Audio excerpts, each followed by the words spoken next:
Olá, amigos. Aqui estamos para o nosso encontro habitual. Espero que todos estejam bem. Lembrando que a vida é sempre um hino de esperança, como dizia o seu Guimarães.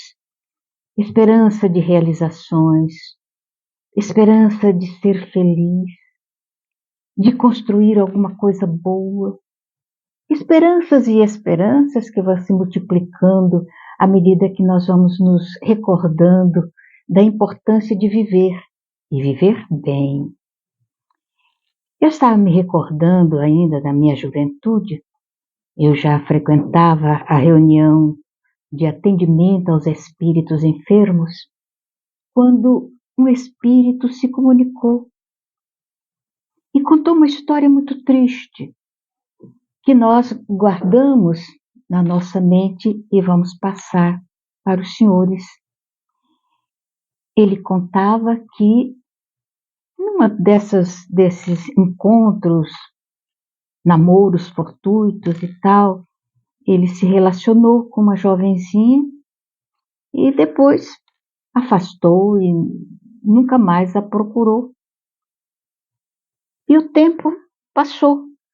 Ele se casou, muito bem casado, ficou feliz, teve filhos e tal, e desencarnou.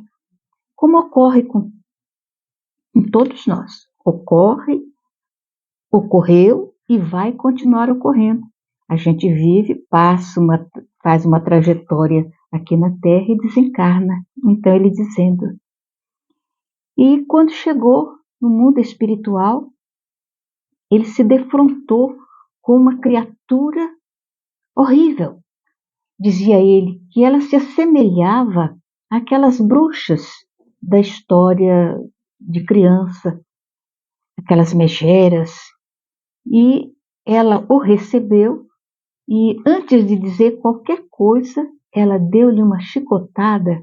Ela trazia um chicote na mão, ela deu uma chicotada e ele estava sem saber as razões. E o desejo dele foi fugir, como o fez. Fugiu e ela ia atrás. Ele não tinha onde se esconder. Ele entrava numa furna, passava um pouco, ela estava lá com o chicote na mão. Ele não sabe por quanto tempo ele ficou sendo perseguido por aquela criatura. Até que, desesperado, ele se ajoelha e pergunta a ela, por quê? Qual a razão? E ela diz, não me reconhece? Ele diz, não poderia reconhecê-la. Então ela se transmutou, transfigurou diante dos meus olhos. Era aquela moça que me havia procurado dizendo que estava grávida, mas eu não acreditei que fosse filho meu, porque não era uma moça que a gente pudesse dar a ela alguma razão, alguma coisa. E ela disse, pois é, você se foi, me abandonou, não teve nenhum interesse de saber se o fruto do nosso relacionamento era seu ou era meu. E eu não tive outra alternativa. Comecei a viver uma vida desregrada, louca, mas eu amava a filha que você deixou comigo, a minha filha. E tentei preservá-la de todas as maneiras daquela vida louca que eu estava levando. Guardei até que não teve mais condições. E a minha filha também descambou pelos mesmos caminhos terríveis pelos quais eu estava passando. Até que a morte me tirou daquele corpo estragado, gasto, maltratado, machucado. E a primeira coisa que eu fiz foi procurar você. Nunca lhe perdoei, nem vou perdoar. E o chicote novamente estalou nas minhas costas. E eu disse, eu não sabia, eu não tinha noção, me perdoa. E ela disse, não. E agora você vai ver a nova razão que eu tenho para te maltratar.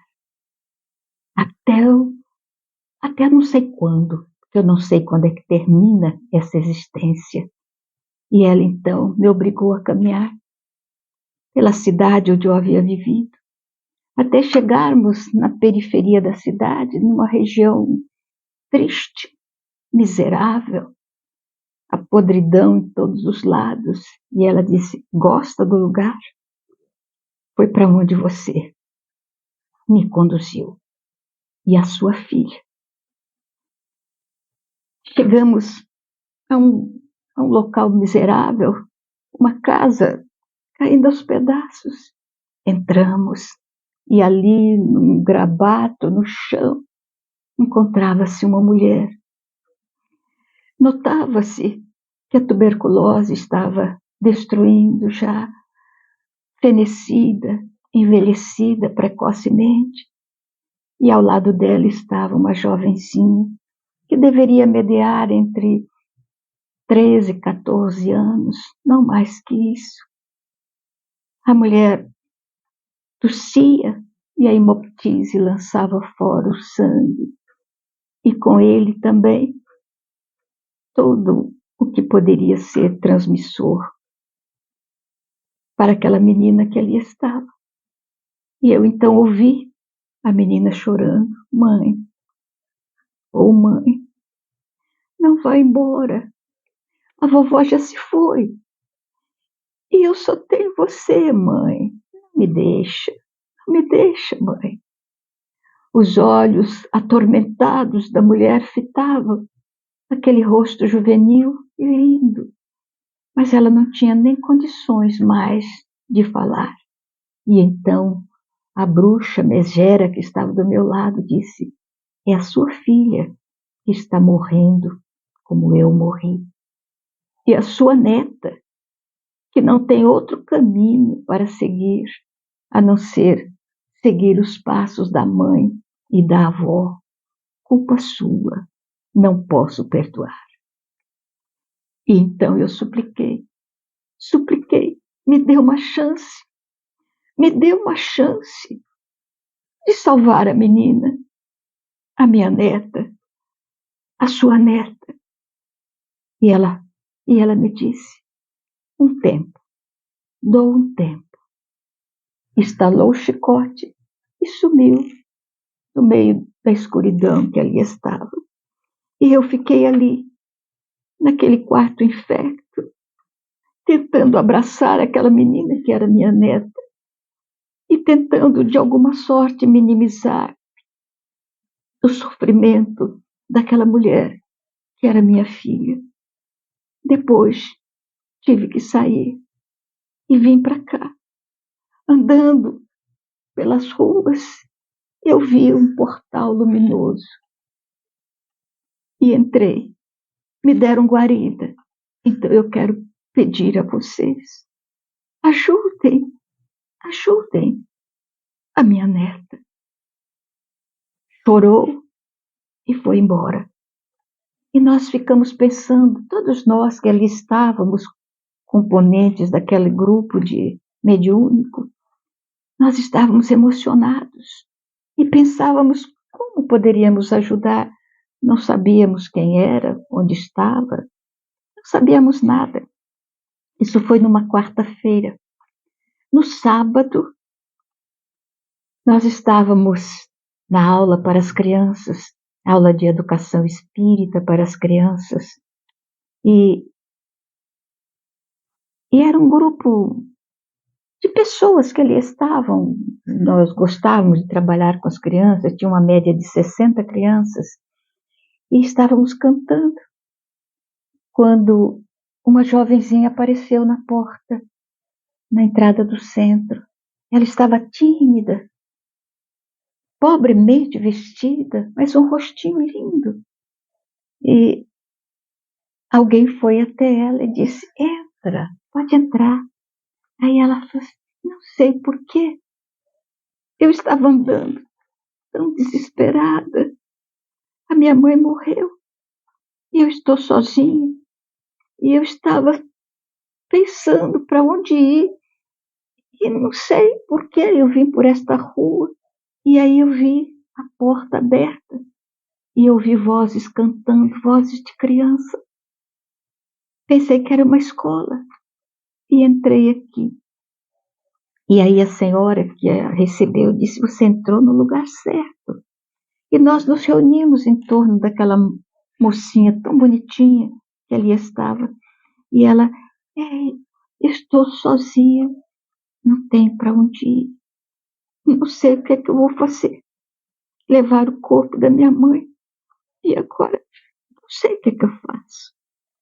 De um casal, uma senhora que fizera várias tentativas para engravidar e não conseguira. E estava pensando agora em adotar. E ela olhou para a menina e olhou para nós outros que havíamos participado da reunião da quarta-feira. E ela disse: se você não tem para onde ir, eu levo você para minha casa. Você fica comigo um tempo. Se você gostar, você fica. E a menina: eu posso trabalhar. Ela disse: sim, até pode me ajudar no serviço da casa, mas não é para isso que eu quero que você vá. Vamos ver o que é que a gente pode fazer por você. E ficou acertado. E ela falou assim: você vai pegar as suas coisas? Ela disse: eu não tenho nada. Ela disse: então não tem importância. Na hora que terminar a reunião, nós vamos para casa. E a menina ficou na casa desse casal.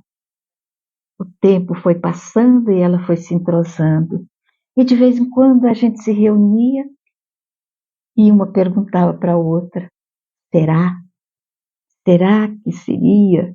Será que seria aquela filha daquele espírito? Pode ser que sim, pode ser que não, mas não tem importância, porque a vida é assim. As histórias são tão semelhantes.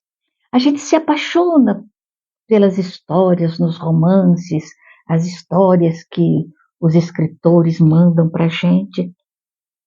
E todavia a gente se esquece de que a vida é um romance também. E nós somos os participantes desse romance.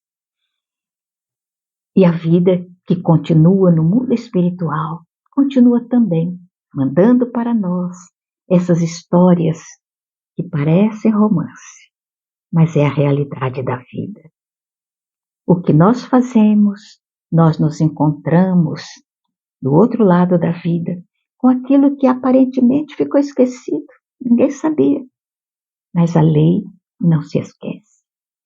Mas quando nós nos dispomos realmente a consertar o mal feito, a bondade e a misericórdia colabora também. Será que aquela mocinha era a filha dele? Eu não sei. É possível que sim. Até mais ver. Até o nosso próximo encontro.